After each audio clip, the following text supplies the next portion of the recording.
네, 정치권 소식 짚어보는 아침의 맞수 시간입니다. 김진욱 더불어민주당 전 대변인, 윤기찬 국민의힘 법률위 부위원장 나오셨습니다. 안녕하세요. 민주당이 법원행정처를 폐지하고 사법행정위원회를 신설하는 사법개혁안 초안을 발표했습니다. 법조계에선 위헌 소지가 있다는 지적을 하고 있는데 영상으로 보겠습니다. 사법부는 대법원장의 사조직이 아닙니다. 인사권의 행사는 보다 더 구성원들의 총의를 모은 민주적 절차가 더욱더 필요하다. 그동안 제왕적인 사법 권력을 독점해온 대법원장의 권한을 분산하고 사법행정의 민주적인 의사결정 구조를 확립하겠습니다.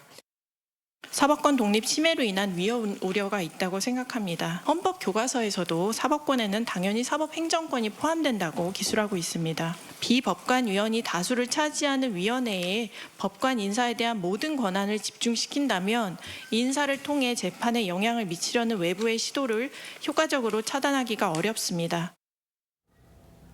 그러니까 판사 인사를 하는데 비법관, 심지어는 비법조인이 들어와서 개입을 할 수 있게 만든다는 게 이번 초안의 내용입니다. 쉽게 이해를 돕기 위해서 설명을 해드리면 회사 인사를 하는데 그 회사 다니지 않는 사람이 와서 이 인사 하라 마라 이렇게 할 수 있게 한다는 건데 이게 어떤 조직 구성원들이 쉽게 납득할 수 있을 만한 사안이라고 보세요? 그래서 지금 좀 전에도 얘기가 나왔습니다만 우리 당에서 지금 이 부분을 추진할 때는 두 가지 목적이 있었다고 봅니다. 첫 번째는 사법 신뢰를 좀 회복해야 되겠다라는 것이고요. 두 번째는 지금 이 인사, 행정 이런 부분들이 너무 권한이 집중되어 있다 보니까 여기에서 오는 폐해가 있을 수 있다. 이 부분에 대한 권한을 좀 분산시켜야 되겠다라는 측면이 있고요. 이것을 지금 이제 그동안 법원 행정처에서 담당해 왔던 기능을 그 사법행정위원회를 만들어서 그 위원회를 통해서 이러한 부분들을 관리 감독해 나가는 그런 그 방식을 취하겠다라는 것인데 일부 지금 우려가 있는 것은 알고 있습니다. 그럼에도 불구하고 현재 이 독점적으로 운영되고 있던 권력에 대한 어떤 분산의 필요성 그리고 그것을 통해서 사법 신뢰도를 좀 높여야 되겠다라는 그런 목적이 있는 것이기 때문에 이 부분에 대해서는 저희들이 지금 일단 초안을 작성해낸 것이니까요. 초안에 대해서 앞으로 계속해서 공청회하고 또 좋은 의견들을 첨가한다면 조금 더 발전적인 방향이 나올 수 있을 것이다 이렇게 기대를 하고 있습니다. 윤기찬 부위원장님이 보시기엔 이거 사법권 침해입니까 아닙니까? 사법권 침해죠. 사실 사법권은 법원에 속한다라고 돼 있잖아요. 그 법원은 법원 내부를 말하는 거죠. 그리고 대법원장에게 권한이 집중돼 있다고 그러는데 일부러 그렇게 만든 거예요, 우리 헌법은. 대법원장 한 사람에게 그 보직권을 다 줘서 외부의 외풍이 들어올 수 있는 것을 차단한 거죠. 그리고 그 대법원장은 대통령이 임명하잖아요. 국민이 뽑은 대통령이 임명하고 국민이 뽑은 국회에서 과반 동의를 얻어야만 임명되게끔 돼 있단 말이죠. 이런 식으로 간접적으로 민주적 정당성을 부여함과 동시에 혹시나 있을 사법권이라는 것은 심판 자격이기 때문에 여러 가지 다양한 이해관계의 사람들이 압력을 가해 오거든요. 그런데 사법권 행사는 판사가 구체적으로 행사하게 되는 거고 그 판사의 보직과 인사를 만약에 외부인이 하게 되면 만약에 변협의 변협회장이 하게 돼요. 변협은 거기에 변호사 내지 대리인으로 참여하는 분이고 법무부 장관이 하게 돼요. 법무부 장관은 검사를 지휘하게끔 돼 있어요. 이거 앞뒤가 안 맞잖아요. 그러니까 이게 뭔가 당사자, 선수들이 심판을 뽑는 이런 데 관여하지 말라는 게 우리 헌법 정신인데 지금 그렇게 하고자 하는 거잖아요. 저거는 사실은 이제 대법원장의 또는 사법부의 독립성과 정책 중립성을 와해시키는 거예요. 저거는 위헌이 명백합니다. 지금 야권에선 민주당이 추진하는 사법행정개혁 그리고 내란 재판부 추진이 결국 사법부를 장악하려는 의도가 아니냐 이런 의혹을 제기하고 있습니다. 장악을 하려고 한다고 하시는 거는 좀 너무 과도한 비판이시고요. 좀 전에 그 말씀 주신 부분에 대해서 제가 사실관계를 하나 좀 바로잡으면 저기에 지금 예를 들면 변협 회장이라든지 법무부 장관이 참여하는 것이 어떻게 이것이 사법부의 독립을 꾀할 수 있겠느냐 이런 비판이신데 그분들이 직접 하는 게 아니라 사법행정위원들을 추천할 수 있는 권한만 갖고 있는 겁니다. 그래서 실질적으로 위원회가 독립적으로 기능을 할 수 있는 것이기 때문에 때문에 이런 독립적인 기능을 할 수 있는 것을 가지고 뭐 조직을 장악했다 이렇게 얘기할 수는 없을 것 같고요. 지금 좀 전에 저희가 계속 말씀을 드리고 있습니다만 이 법관들이 가지고 있는 독립성을 침해하자는 뜻이 아니고 법관들의 그런 인사행정권을 대법원장 한 사람에게 독점적으로 주는 권한 이것을 좀 분산시켜야 된다는 것이고요. 그리고 저희가 이번에 여기에 뭐 대법관들의 어떤 그 수임 기간을 제한한다든지 이런 부분들을 만들어 놓은 것은 전관 예우라든지 이런 그동안 법 쪽에서 그 사법 신뢰를 훼손시키거나 낮추는 데 역할을 하고 있었다라는 부분들을 좀 정상화시키자 이런 취지가 들어 있었다라는 말씀을 드리고 싶습니다. 근데 이제 그 개혁안에 보면 말씀 주신 대로 뭐 법원에 대한 국민적 신뢰를 제고시키는 제도적 취지가 있는 것도 있어요. 예. 그 뭐 수임 제한 또 이런 부분은 기관상의 이제 직업 선택의 자유를 침해하는지 여부에 따라서는 달라지겠지만 그 부분은 제도적 취지를 이해하겠어요. 사법행정위원회는 자 누가 들어가든 누가 추천하든 그건 안 되는 부분이고 또 하나는 정말 만약에 진정성 있는 본인들의 개혁 의지가 있다면 심의기구로만 만들면 돼요. 저 의결기구로 만들게 되니까 대법원장의 인사권 중에 가장 중요한 것은 보직권 아니에요. 뭐 중앙지방법원의 영장 전담이 마음에 안 든다. 바꿔버릴 수 있는 거예요. 그거를 대법원장이 아니고 외부에서 심을 가한다. 있을 수 없는 거죠. 그런 시도 자체가 저는 그런 생각을 한다는 것 자체가 물론 이제 이게 민주당에서 뭐 여러분이 참여하겠지만 말 자체가 안 되는 거예요. 이건 그러니까 정치권은 저렇게 위헌적으로 평가받는 이런 걸 시도하면서 나머지 공무원들이나 사법부에는 또 비판할 자격이 없어요. 제가 볼 때는. 좀 보시기에 이런 민주당의 사법행정 개혁안의 화살이 최종적으로 어딜 향해 있다고 보세요? 대법원장이죠. 예. 대법원장과 사실은 현재 내란 재판부를 담당하고 있는 직위원 재판부, 그다음에 영장 재판부인데 이게 영장 재판부 개개인에 대한 것보다는 앞으로 그런 영장 전담을 할 사람들에게 압박을 굉장히 가하는 거죠. 여차하면 당신들 바뀔 수 있고 앞으로 남아있는 여러 가지 영장실질 심사들이 있다는 말씀이시잖아요. 그렇죠. 예. 예컨대 추경호 원내대표 심사도 있을 수 있고요. 그러면 이거 너네들 우리가 원하는 대로 해주지 않으면 우리 이렇게 할 수 있어. 이런 게 세상에 어디가 있나요? 이거 예전에는 뭐 내심은 어떤지 몰라도 이런 시도 자체를 하지 못했는데 지금 대놓고 하고 있잖아요. 알겠습니다. 계속해서 국민의힘 이야기도 해보겠습니다. 전국을 순회 중인 장동혁 대표가 어제 구미 박정희 전 대통령 생가를 찾았습니다. 목소리 들어보겠습니다.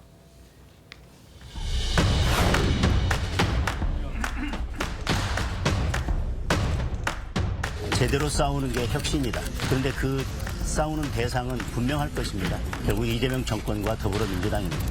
체제가 무너지는데 무너지는 체제를 지키는 것 보수정당이 당연히 해야 할 일입니다.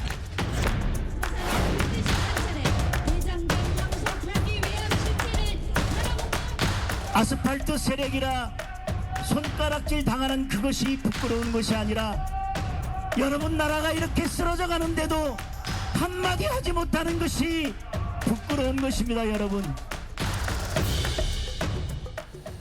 지금 당 안팎에서 윤석열 전 대통령과의 절연을 주장하는 목소리들이 곳곳에서 나오고 있는데 장동혁 대표 어제 발언을 보면 싸울 대상을 명확히 한 것 같습니다. 민주당이라고요? 뭐 장동혁 대표는 대표에 취임하면서부터 이재명 대통령을 끌어내리겠다라고 얘기를 했는데 이것은 명백한 대선 불복이고 헌법 불복이다. 저는 그렇게 평가를 일단 먼저 합니다. 그리고 방금 전에 장동혁 대표가 뭐 말씀하시는 거 보면은 이제 아스팔트 세력이다라는 부분에 대해서 부끄러워하지 말자 이런 말씀을 하시는데 정말 국민을 생각하는 대한 제1야당의 대표의 발언이다라고 듣기에 상당히 부적절한 그런 말씀을 좀 하고 계신다라는 말씀 좀 드리고 싶고요.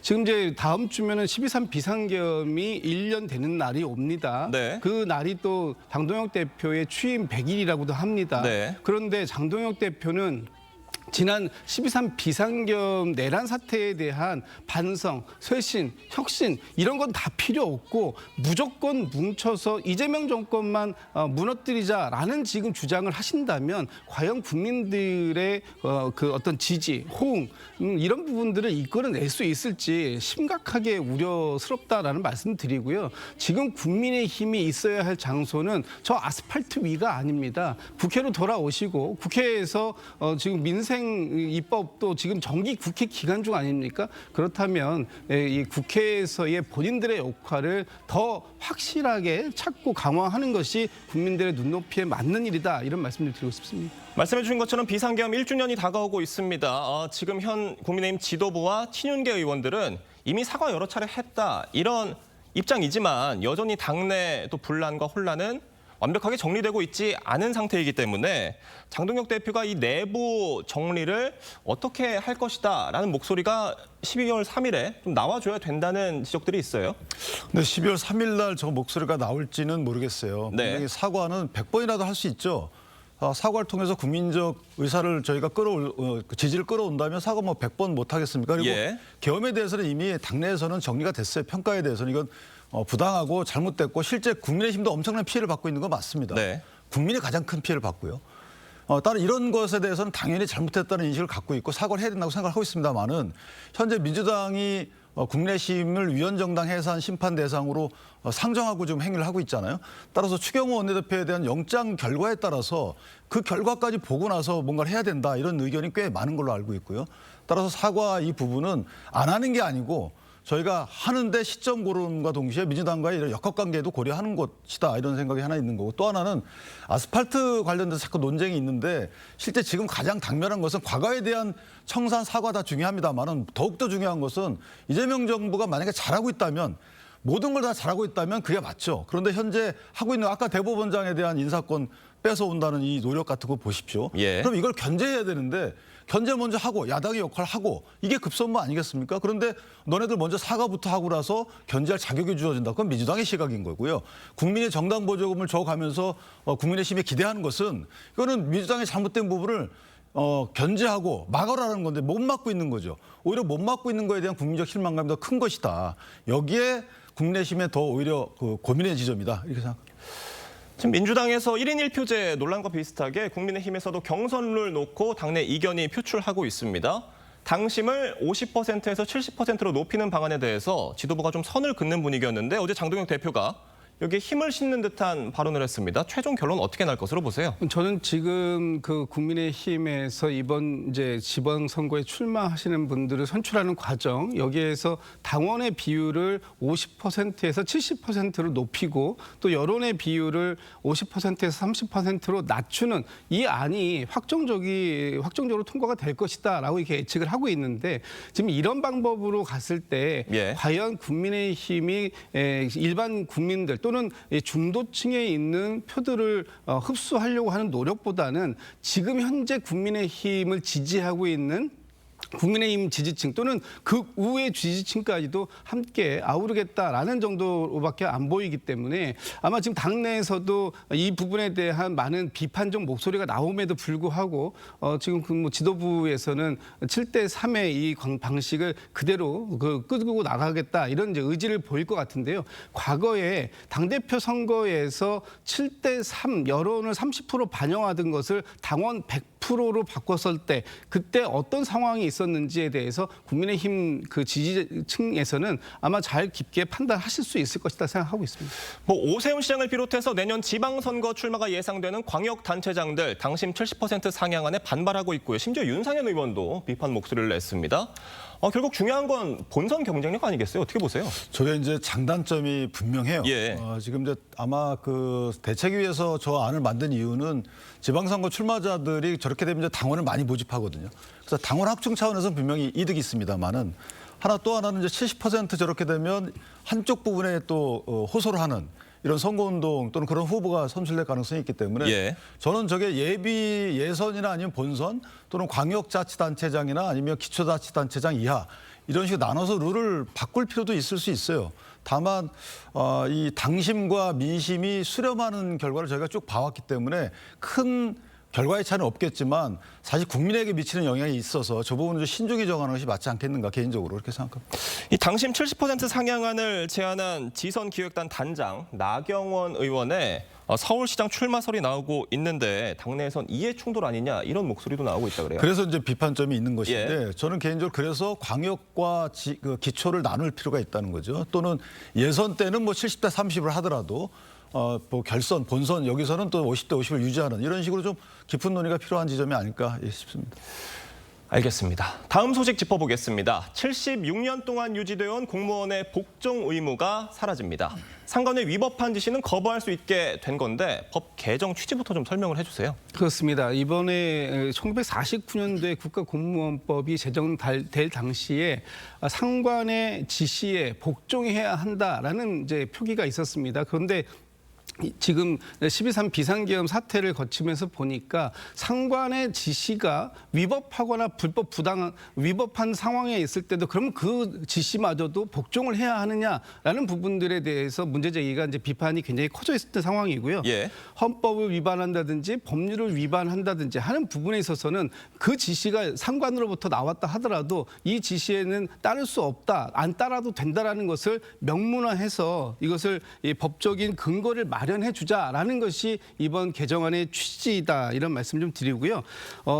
지금 공무원들은 헌법과 법률을 준수하고 국민을 위해서 일하는 공복이 되어야 합니다. 그럼에도 불구하고 일부 다른 생각을 가지고 있는 사람이 상관이라는 이유만으로 불법한 지시를 내렸을 때도 그것을 의무적으로 수행해야 되는 그런 상황들은 막아야 되겠다라는 것이 이번 법 개정의 취지다, 이런 말씀드립니다. 말씀해 주신 그런 취지대로 실현이 된다면 참 좋을 텐데 이미 부작용에 대한 우려는 벌써부터 나오고 있습니다. 특히 위법한 지시, 그러니까 지시의 위법성을 누가 어떻게 무슨 기준으로 판단할 것이냐, 뭐 이런 지금 우려들이에요. 저게 이제 주관적 판단 기준이 작용될 수밖에 없는 거고, 저게 부작용의 첫 번째는 저렇게 되면 장관의 말만 들으면 돼요, 공무원들은. 왜냐하면 어쨌든 장관이 가장 힘이 있는 거니까 솔직히 힘대로 움직입니다. 두 번째는 직무유기죄가 형용화됩니다. 나 그 당시에 위법한 걸로 알았습니다. 따라서 따르지 않았어요 라고 하면 직무를 수행하지 않아요. 거부해버립니다. 그러면 직무 수행 없이 행정공백은 국민이 고스란히 책임을 지고 이분은 형사처벌되지도 않습니다. 자, 이런 문제가 있는 거고, 마지막으로 실제 국민 입장에서 보면요, 모든 행정처분에 대해서는 행정처분의 대상인 국민은 위법부당한 것도 따라야 돼요. 왜? 공정력이 생기기 때문에 바로 효과가 생깁니다. 이걸 어떻게 시정하냐면 행정소송을 통해서 바로잡을 수밖에 없어요. 근데 왜 공무원은 그렇게 합니까? 공무원도 사후적으로 바로잡아야지 이거를 갖다가 나 거부하겠습니다. 법에 그렇게 돼 있으니까. 아니 이러면 국가공무원이 존재하지 않는 것처럼 똑같고, 그다음에 이제 그 정부 입장에서 보면 대통령은 편하죠. 왜냐하면 그 국가공무원직, 그러니까 명령 개통에 따른 모든 공무원들의 간섭을 받지 않아요. 그 장관이 내리면 그대로 따르기 때문에 소위 국가공무원, 직업공무원에 의한 권력 통제가 전혀 되지 않습니다. 자, 이거는 모든 피해는 국민이 받기 때문에 이거는 개악이고 사실 이렇게 하면 안 되는 거죠. 왜? 판례가 이미 사후적으로 개별적으로 다 하고 있어요. 그 말은 뭐냐면 사전적으로 당신들 마음대로 거부하지 말라는 겁니다. 사후적으로 우리가 판단할게. 법원이 판단하는 거예요. 왜 그걸 행정부 공무원 개개인이 판단합니까? 그 피해는 국민한테 고스란히 갑니다. 윤기찬 부위원장님의 개인적인 의견과 비판 주셨는데 핵심은 이거예요. 위법과 적법 어떻게 나누느냐, 이겁니다. 어떻게 보세요? 그런 지금 말씀 주신 부분도 충분히 저는 공감할 수 있다고 봅니다. 이것이 개인의 어떤 부당한 지시 정도로서는 안 된다라는 것이 어제 발표한 정부의 입장이고요. 명백한 위법적인 지시가 있을 때만 이 조항을 사용할 수 있다, 이렇게 되어 있습니다. 그런데 여기에서 명백히라는 것은 어떤 이 객관성과 합리성이 충분히 담보되어야 하는 위법한 지시, 여기까지 가 있기 때문에 이 부분에 대해서 어제 다 발표는 나오지 않았습니다만 앞으로 시행령이라든지 또 그 관련된 어떤 사례라든지 가이드라인이 분명히 이제 존재해야 될 것 같고요. 그리고 여기에 대한 공무원들의 교육도 반드시 분명히 필요한 부분이 있다. 지금 공무원이 된다고 했을 때 헌법을 준수하고 법률을 준수해야 된다는 교육은 많이 받고 있을 겁니다. 그런데 어떤 부분에 대해서 본인이 준수를 해야 되는지, 또 어느 부분에 대해서 부당한 그 불법적인 지시다라고 느낄 것인지 하는 부분에 대해서는 개인적인 차이가 분명히 존재할 수 있기 때문에 이 부분에 대한 세밀한 과정 대비, 이런 부분들은 필요하다, 저도 그렇게 보고 있습니다. 보완이 필요하다는 데에서는 동의를 해주시는 것 같습니다. 자, 일각에선 대장동 사건에 대한 검찰의 항소 포기를 항명으로 규정한 여건이 복종의 의무 폐지를 추진하는 게 이율배반이다, 이런 비판도 나오고 있어요.